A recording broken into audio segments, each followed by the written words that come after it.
So if I'm not mistaken, the last time Man United won a game was the last time they came back from an international break against Southampton at the St. Mary's.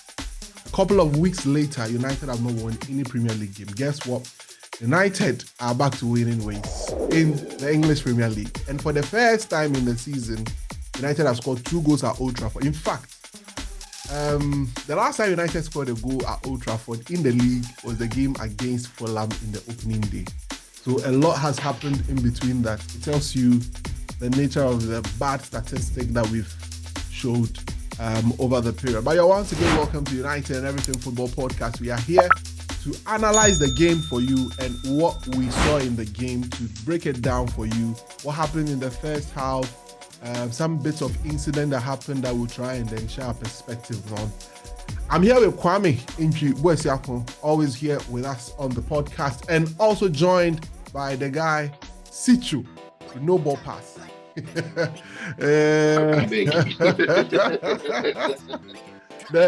people on Twitter, they're my nemesis that.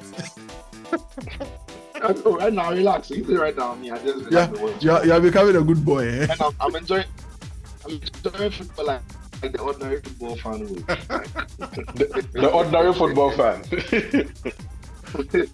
So why are you now supporting Ten Hag? Because now Akomia is not supporting Ten Hag. Now you support them. So we want to do a reverse showdown, and then you argue why Ten Hag should stay and why Akomia is asking Ten Hag to go. Well, are you in? Let that happen, man. Are you in? Yeah, I mean, bring that on. Bring that on. Kwame, how have you been? Bring that on, yeah. Relieved. Yeah, relieved. Only one word can describe how I feel: relief. Because it's been a while. It's been a while. It's been a while. The last time we won a game, it's almost like we've forgotten how to even win a football game. We had even forgotten the feeling of how winning a football game actually feels like. It's crazy. How to celebrate a goal, Charlie? You know, the last time we won a game was a 7-0 win against Barnsley. Is it Barnsley? Barnsley. Yeah. We scored all our goals that day, apparently. See, I was saying it. A certain man in Ghana has said it. He says, if you score all the goals today, what will you score tomorrow? I told you, you didn't listen. You scored all the 7 goals there. Anyway. Charlie, let's go for a quick commercial break. We don't have any commercial. Please, if you want to sponsor us, bring it. We will have a slot for you. That's a good one. Come and sponsor us. So we are going for a quick break. When we come back, we'll discuss everything that happened in the game.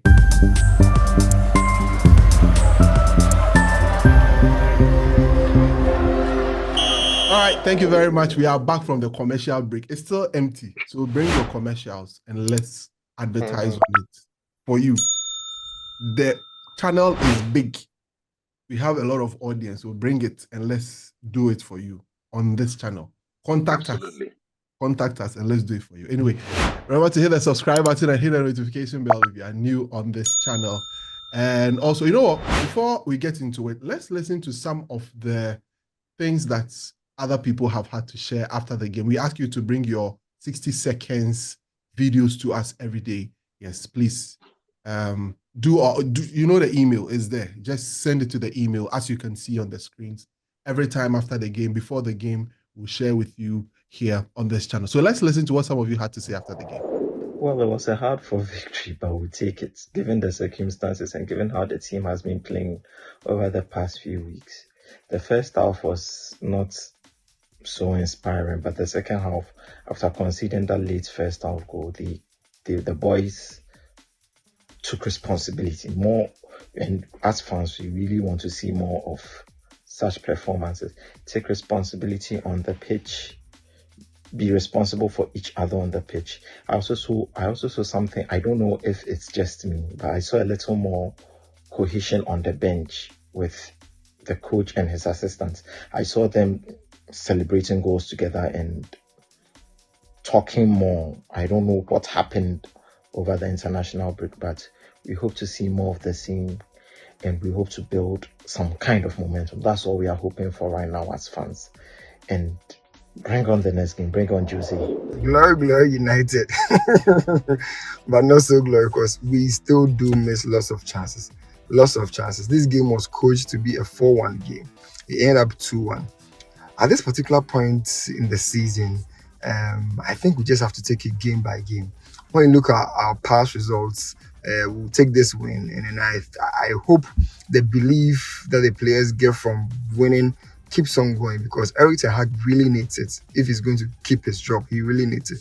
And then, oh yeah, finally, yeah, my striker is scoring. I mean, I don't want any of Zexy touches and no. Holland scoring. He should continue like that. Glory, glory. Let's look to the next game. So coming from the spineless draw that we had at Aston Villa, I thought it was going to be very, very difficult for us, and it was, especially when Brentford scored the first goal. I said, wow, it's going to happen again. But kudos to the boys; they played really, really well, especially in the second half. It's one of the best footballs I've seen us play under Eric Ten Hag. And I just hope it's the start of something refreshing, and put it that way. I'm hopeful that we can go to Fenerbahce and get a good result, because we need to beat Fenerbahce if we are able to climb up in the Europa League table. So we need to beat Fenerbahce, and then we call it beat West Ham, and then we'll see what we can do. We are not far off. I mean, after all the gloom that is being painted, we are just 6 points from away from Arsenal, and it's not that far. So I'm just hopeful that this will be a start of something new, and the boys will put in the effort. Today we got a win, and I'm actually very happy that we got it. We just need to work on how we start games. The way we started our game was very, very poor, but once we got into the groove, it actually became very better. I'm glad we got a win. At least it brings about some momentum. Let's move on to the Europa League and let's keep on going. Come on, United. So first off, 3 points in the back. Big win. With where we are on the table, this win was key. Before the game, you had pundits talking about how Brentford has scored in the first 2 minutes. I think they are past 3 games or so, and it showed. But we braved those first few minutes, moved on. Their goal, I don't think the ref did anything wrong. I think the rule states that if there's blood, he has the right to move the player off the pitch. But personally, I feel if De Ligt had been on the pitch, he would most likely have stopped the goal. With these things, you never know. And our front line, Garnacho being Garnacho, missed quite a few, but then finally got one in. Very happy for Rasmus. I hope he continues. I hope he stays fit. Rashford, from the past 6-7 games, it's showing that it could very well be one of those high scoring seasons. And our midfield, I don't know if we've broken this record yet, but we had a start where if Casemiro and Eriksen start a game, we don't lose. I don't know whether Ten Hag has broken this record yet. Our backline was solid. Evans put in another shift, and personally, I feel it's progress from the Villa game. Control the game, kept the clean sheet, and again, if personally, I feel if De Ligt had been on the pitch, we keep one more clean sheet. But then, from another angle, you could say that the timing of the Brentford goal was key, because that second half, the guys really came out to play, and things worked out. All right, some very interesting thoughts there. We've won a football match, so yeah, mixed. Some people very happy, some people. Anyway, let's see how it goes. But let me get to the guys. Sicho, you watched the game, 90 minutes. First half, and this is how I break the game down. The first 20 minutes, it looks as if Brentford were doing Takashi, all over, trying to dominate the game the first 20 minutes. And then United sort of, came into the game. I was watching the possession statistics and it kept going forward. United trying to create a few chances, but couldn't make any good use of it. And then a very interesting incident that happened. De Ligt went out and came back 3 times. I'm sure you touch on the medics because I saw you put something on it. But generally, what did you make of the game? Look, I think credit to Man United, Eric Ten Hag, the whole team really did respect Brentford, and that accounted for the opening minutes of, if you like, a cautious start for Man United. Brentford have had an incredible start to games in the last couple of games, so United would have been well aware of that coming into the game. So what United did was, as in the first 10 minutes, don't give them anything, don't give them any chance. So United were not looking at necessarily asserting themselves, leaving the gaps in behind, leaving the gaps in between the lines. Mm. They were very bent on trying to stop Brentford from picking any momentum through chance creation or goals in the early minutes. So that is why you saw United being a bit more careful in the opening minutes. And Brentford also knew that with the momentum of scoring very early in games, they were going to try and see if they could continue. So Brentford started the game as they have started previous games. We're looking for the opening unsettler, but United weathered that storm. And from that point on, I didn't think United looked like they were in trouble in time in the game. I thought they controlled the game in many respects. The very first time really I've seen Bruno Fernandes asking teammates and the whole team to breathe, calm down when he picked the ball, ask them to pick certain passes, and then quickly they regenerate the tempo of the game. They slow it down, they regenerate it. But the key thing about this game that I've not seen in other games this season was that every United player was playing on the front foot. So they were more aggressive into 50-50s. They would anticipate passes more and jump in front of their men. From Johnny Evans, the biggest one amongst them was Matthias Dele. Lisandro Martinez played like the warrior that he's been. Gallo as well. And then the midfield looked like a bit tidy, or a lot tidy. That is largely because of the way Brentford also like to play, which I'm sure we'll get to. But ultimately, the performance for Man United was one that gave some respect to Brentford at the start of the game. And once that phase passed, United took control of the game. And for me, United didn't look like they were in any trouble or whatsoever. Brentford got into the final third, but it never really looked like they had it to click. And on the Matthias de Ligt issue, look, if I'm Eric Ten Hag, I'm absolutely livid. I'm going ballistic at the medics because look, the manager was patient to allow de Ligt to be with the medics for 4 minutes in that first half, and the game was ongoing. During that time, anything could have happened. In the game of football, when it's head injury, when it's cuts and it's not concussion, you have to fix it. 4 minutes, it's 400 years. It is long enough for you to patch any bleeding up. It is long enough for you to stop any bleeding. But they had that 4 minutes, they didn't work on it. Then Dilly started bleeding again. He had to go off, so they had some more time with him again. And then United paid for it because the zone where Penny scored from, I'm in no doubt that is where Delete would have been standing. And that's why he's been standing when he's defending corners for Man United. It's virtually the first line of defense for Man United in that kind of area. So yeah, it was massively disappointed from the medical team. And United would be happy that didn't come back to cost them the 3 points. Kwame, a massive second half for United. Came back very strong. And you could see the momentum started right from the off, and it kept going and it kept going. It went down a bit and it picks up. It went down a bit and it picks up. Just kept going. I imagined myself on the touchline, and because as I was watching the game, I was just with myself. I kept doing like this. Just keep going. Just keep going. And that's what United kept doing. But what did you make of that second half? Sicho has brilliantly analyzed the first half.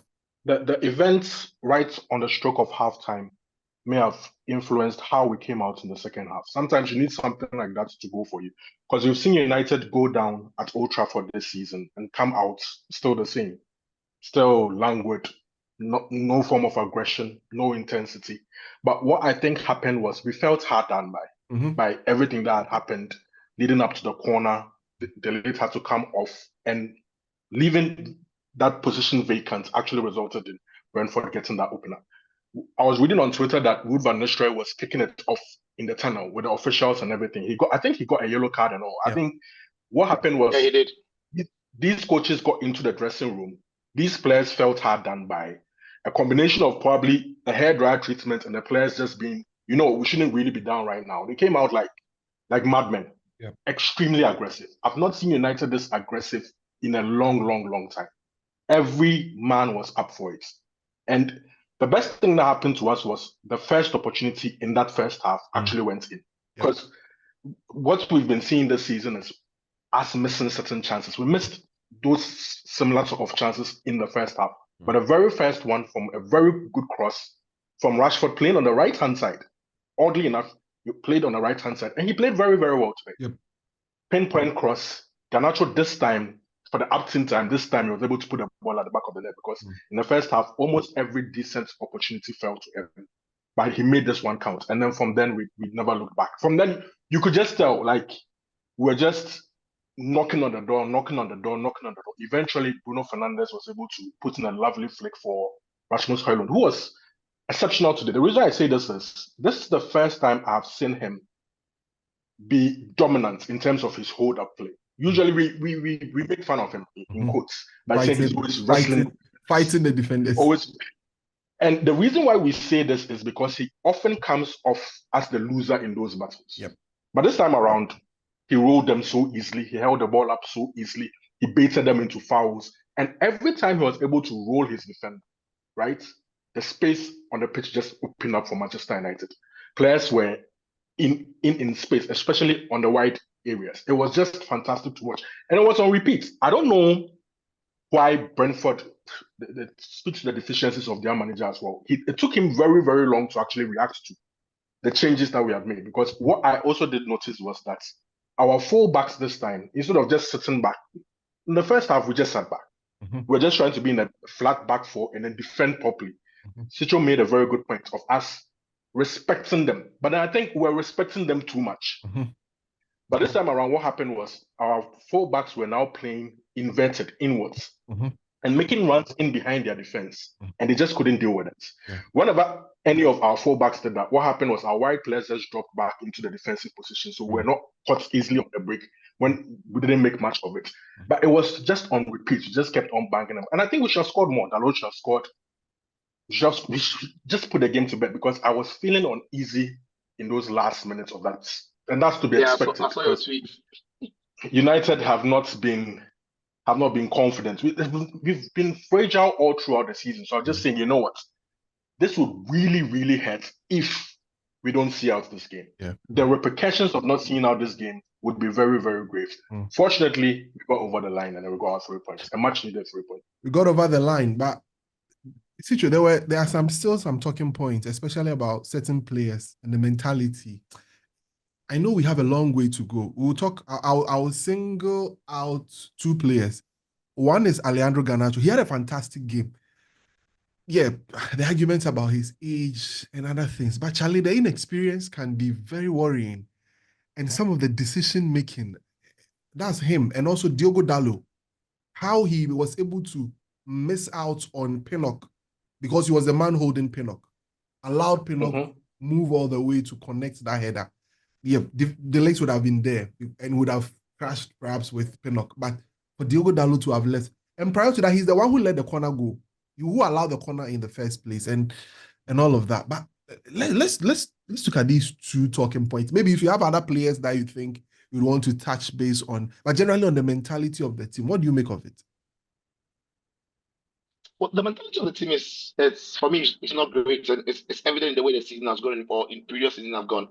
Where United are even leading games and they concede a goal. You just know that, look, teams can easily come back. The team doesn't have real leaders, right? And normally those who are expected to be the leaders also have not been in great form at times. So Bruno Fernandes hasn't played well this season. Today was he didn't really play so well this season, but compared to the games he's had this season, this one was a lot better.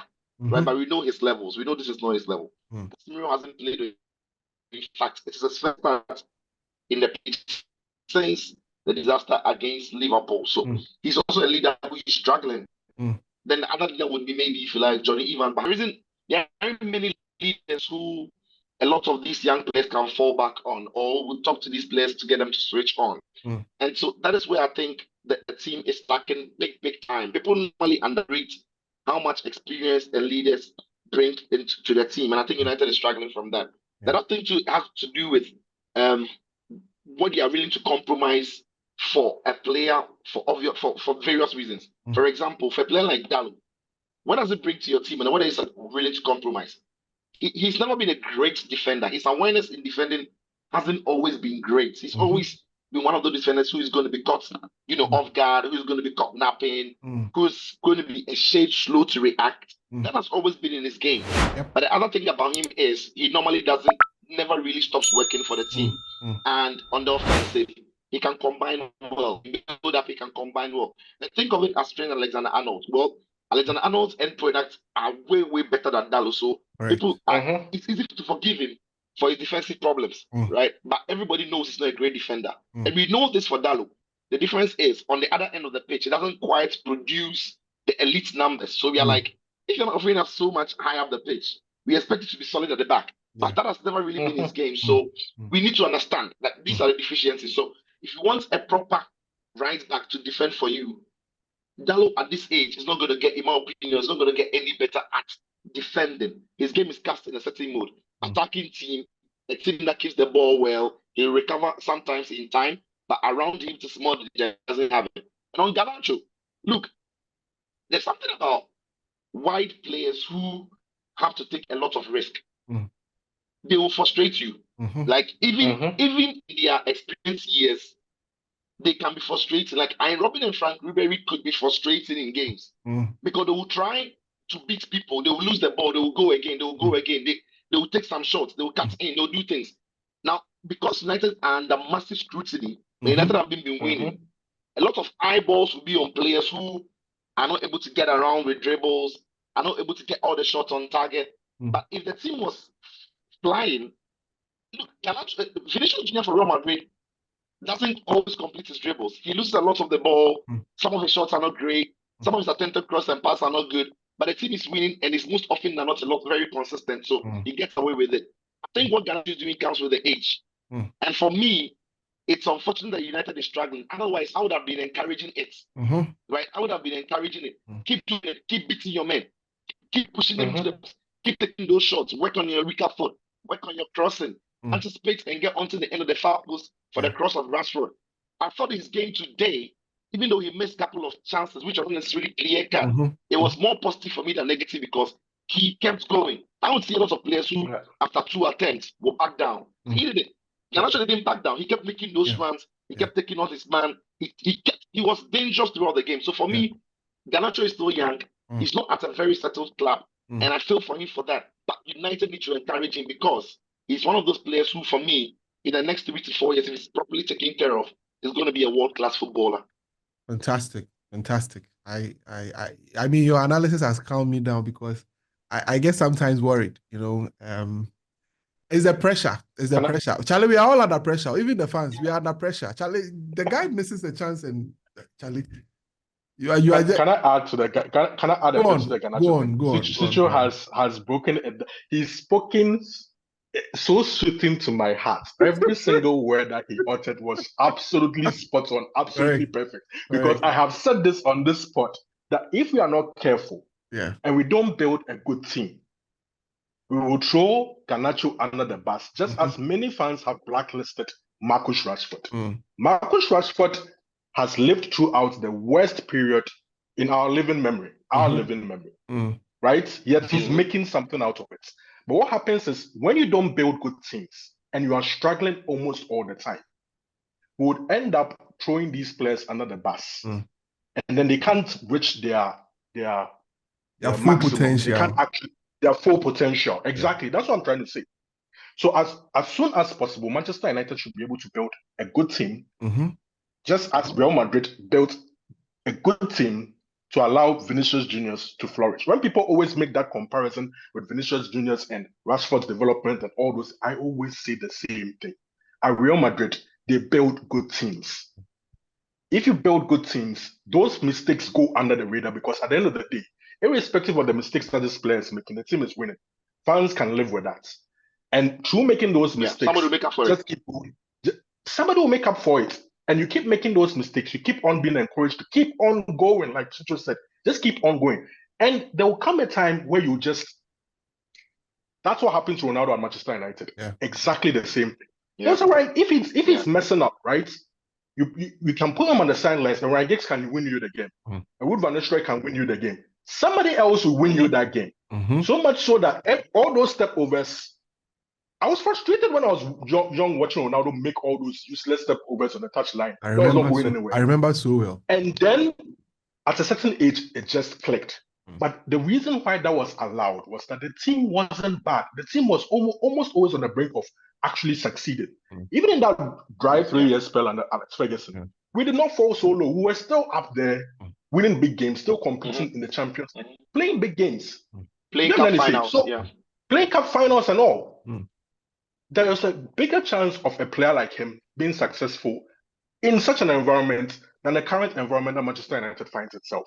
So as soon as possible, let's just fix this team. For players like Garnacho to become world-class players, the only way is if we fix up as a team. The team must be fixed up. Otherwise, in 2 or 3 years' time, you would be just as frustrated as every other fan is frustrated with Marcus Rashford every single time. Yeah. That's just how it works.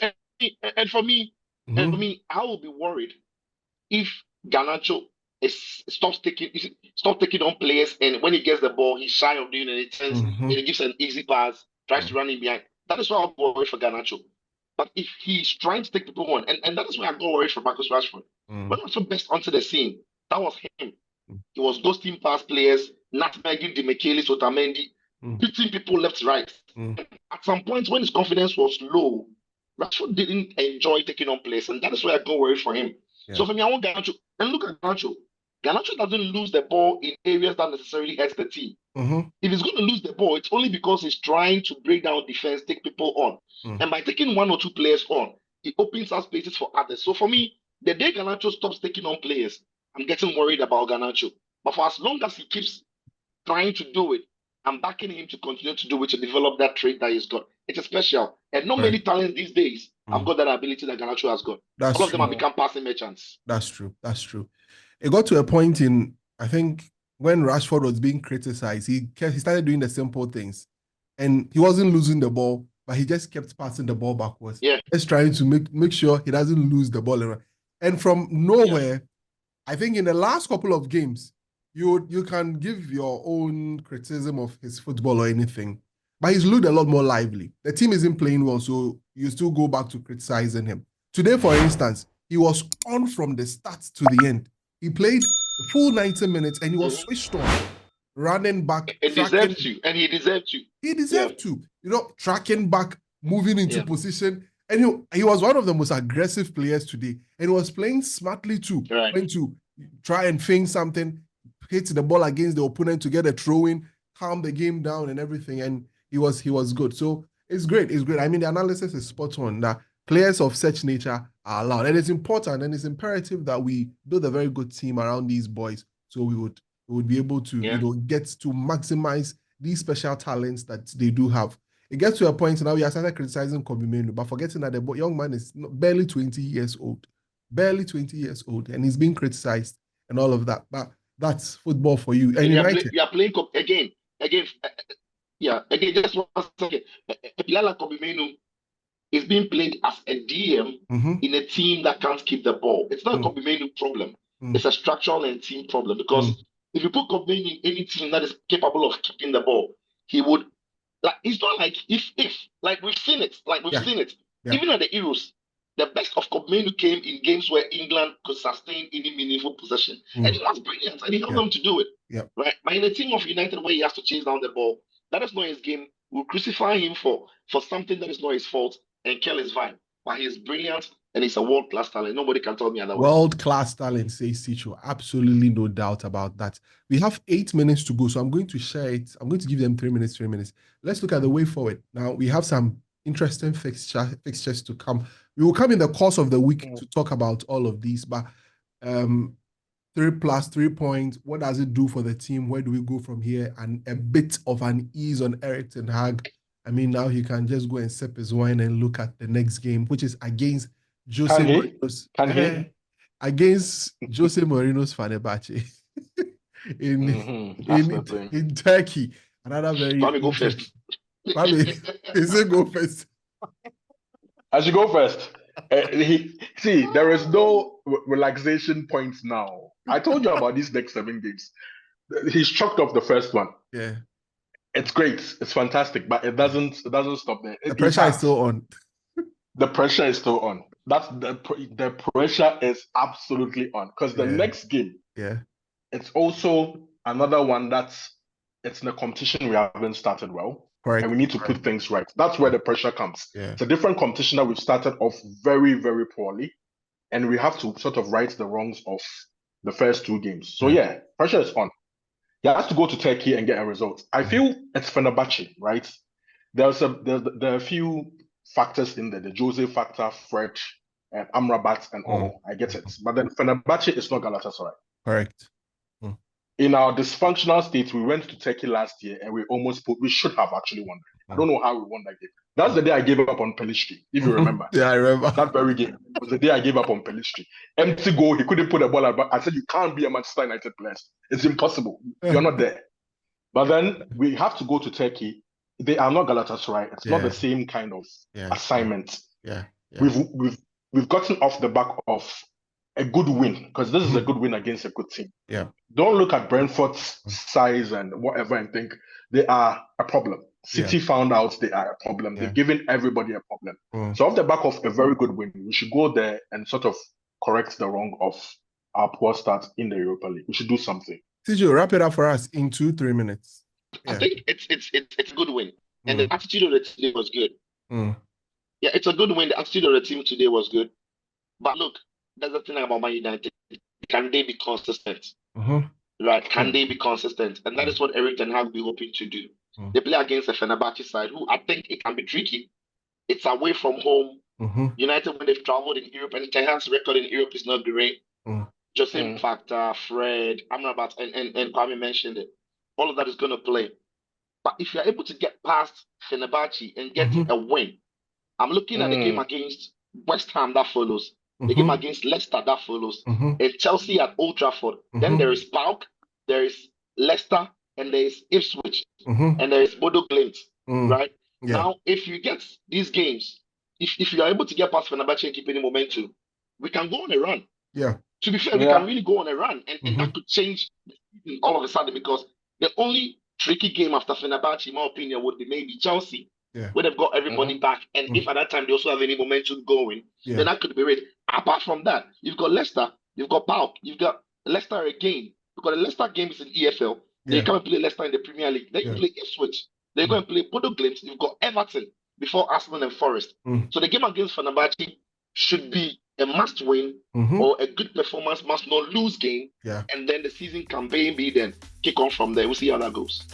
We'll see how that goes. Great. Thank you very much, guys. So United winning 2-1 against Brentford. Exactly what happened last season. This time around, it wasn't dramatic as it was last season, where we had to win on at the final minutes of the game. But there's some few injury concerns that came out. I think Casemiro complained of his calf. I hope it's not a serious matter.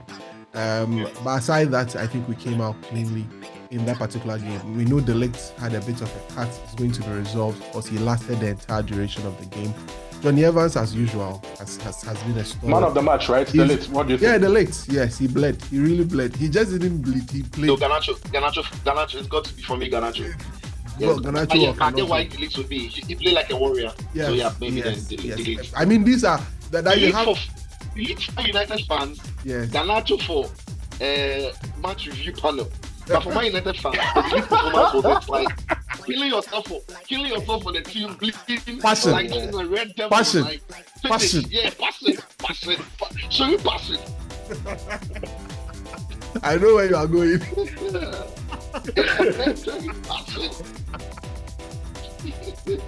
Guys, thank you so much. Thank you very much. Thank you very much, teacher. Remember to subscribe. Yes. Please leave a comment. Please leave a like.